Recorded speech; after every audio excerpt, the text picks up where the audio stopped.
Hello guys, welcome back to the next video. And in this video we're going to solve the ISC semester 1 question paper for 2022, and this is a specimen paper which is published by ISC Council.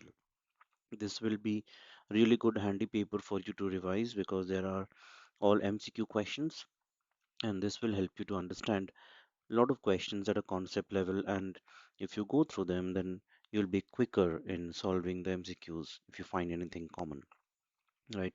So let's get started. The first one is asking you to pick the odd one out. And here, all the other options that you can see here, they are items of PL account. And you have to pick up the items which are part of PL Appro account. So if you see this, interest allowed on loan is an item of PL account, rent due to partner, and salary due to manager, right? So only salary due to a partner is an item of PL Appro. So this is the odd one out. Okay. The next one that we have is a straightforward question. Like if the operating cycle of a company cannot be identified, then it is assumed to be 12 months, which is the standard. Question number 3. Which of the following is not shown as a current liability in the balance sheet? Trade payable is a current liability, short-term borrowings is a current liability, short-term provisions are also current liabilities. So deferred tax liability is the non-current one here. Okay, so that goes as the answer. Question number 4. Interest on calls in arrears account is closed by. Now always remember the company receives interest on calls in arrears. Okay, it's an income for the company. So in that case, that is credited to statement of profit and loss. Okay, so if your concepts are clear, you'll do it flawlessly and will save a lot of time for other questions where you have to spend more time in some cases. Question number 5. The formula for valuing goodwill under the capitalization of super profit method. Straightforward, if you know the formula, super profit into 100 by normal rate of return, right? So this is the answer, super profit made by the firm divided by the normal rate of return. Okay, that is a percentage. So anyways, because of that percentage, 100 comes in the numerator. So nothing to be confused of. All right, number 6. Ronaldo Limited forfeited 300 shares of rupees 10 each, fully called up, on which rupees 5 per share, including rupees 1 premium, was received, and it was later reissued at a discount. And this is a very common question both for ISC and CBSE, where you are asked to write down the maximum discount per share which can be allowed on reissue of shares. Now, always remember the maximum discount that can be allowed is the amount forfeited on the shares, excluding the premium received. Okay, so 5 rupees were received, 1 rupee was premium, subtract that, rupees 4 per share is the maximum discount that can be allowed. Again, if you know the concept, it's a straightforward answer for you. Moving on to question number 7. Here you're required to calculate the sacrificing ratio of all partners, where you can see here that the new partner is being admitted, and for 1/4 share and 1/12 the share is taken from Veena, so remaining the share was taken from Soma. So what is the sacrificing ratio? For that you need to understand, first find out how much Soma contributed. So share acquired from Veena is 1/12 given in the question. Share acquired from Soma is then out of 1/4, 1/12 is acquired from Veena, then remaining is acquired from Soma, which is 2/12. Sacrificing ratio straightforward becomes 1:2. Okay. Question number 8. Arif, Ravi, and Ben are partners in a firm. Their PSR is given 6:4:1. Arif guaranteed a minimum profit of 16,000 to Ben. The trading profit for the year is 1,32,000. You are required to find out Arif's share. Now, Arif has given a guarantee, so if there is any deficiency he has to bear, then his share of profit will go down. So, first let's find out Ben's share. Okay, so Ben is getting 12,000 out of the profit made, which is 1,32,000.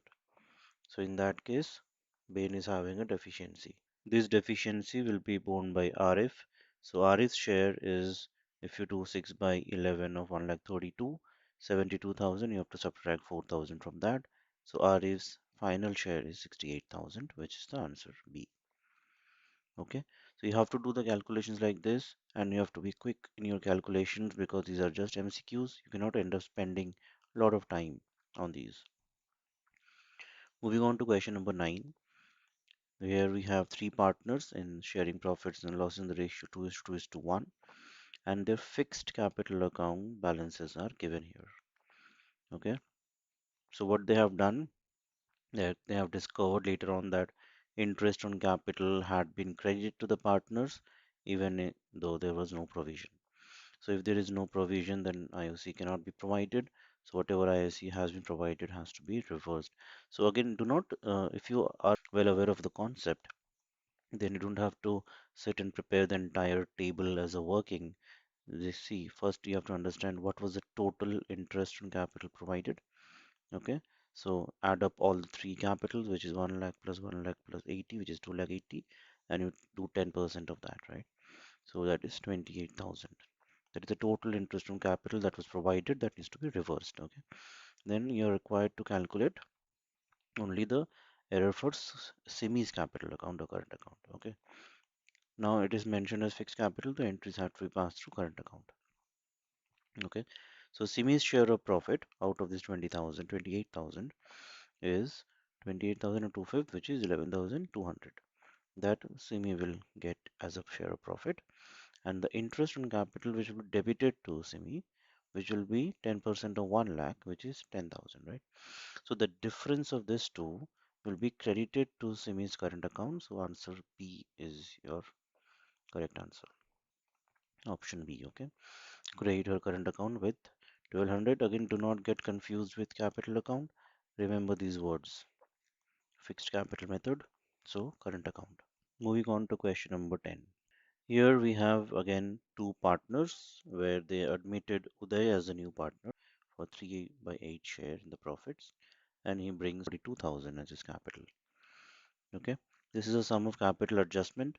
The capital during admission is given for the existing partners, old partners, which is 61,625 and 25,375. The new capital to be adjusted basis the new partner, okay, 42,000, and any surplus to be adjusted through current account, and any deficiency the partner will bring in cash. Okay, so first find out total capital of the firm. This is the new partner's capital, which is 1,12,000. Straight away unitary method you have to use 42,000 into 8 by 3. 38 it becomes 8 by 3 because this is unitary method. Now out of this, Runa's capital will be 42,000 based on Runa's share. Ria's capital will be 28,000 based on Ria's share 2 by 8. Okay, so now from here easily you can find out, compare these two amounts which is given in the question. Okay, this one and this one. Runa's capital, existing capital is 61,625, but she has to maintain a capital of only 42,000. That means Runa has got a surplus. And the question is asking about surplus capital only. So the answer is Runa's trade capital balance of 19,625, which is the difference of these two, is the surplus which will be adjusted through current account. Okay, again, be careful with your calculations. One mistake can ruin your entire answer. Moving on to question number 11. We have a sum here again where we have partnership deed and the interest is mentioned, interest on drawings. We have a loan, we have again the rent. Okay, again, read the question carefully. The profit which is given to you, which is before interest but after rent. Okay, so interest is not subtracted yet. Interest on loan, which is this loan, interest on partner's loan partner has given 12,000 loan to the firm.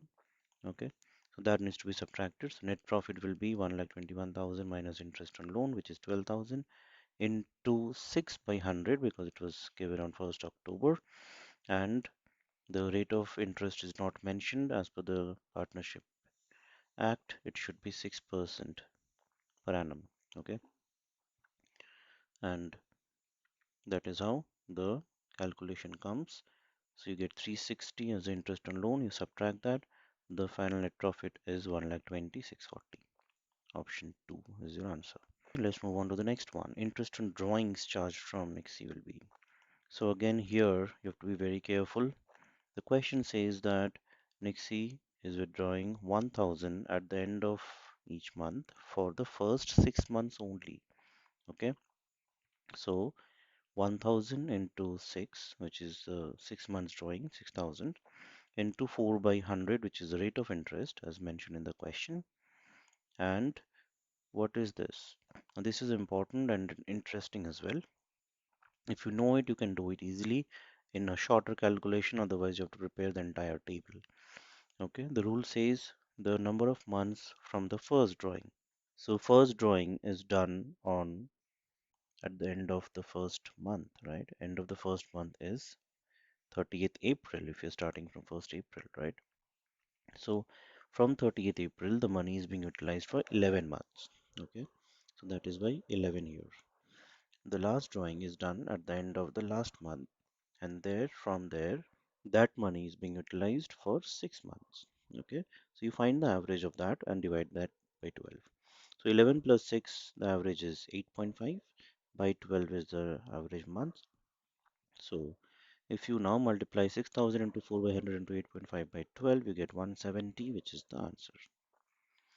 Okay, so this is the rule, and if you want to understand more on interest on drawings, there is an entire playlist in my channel. You can check that out. Multiple scenarios, different scenarios, monthly, quarterly drawings are explained there with real life examples. So do check that out. I'll be putting the link in the description box below. Moving into question number 12. This is a sum, another sum where you have to calculate the sacrificing ratio for the partners. The simple formula is old ratio minus new ratio, and in this case, this is straightforward because the old ratio is given to you and the new ratio is also given to you. You have to simply subtract it and calculate your sacrificing ratio, which is 2 is to 2 is to 1 in this case. Okay.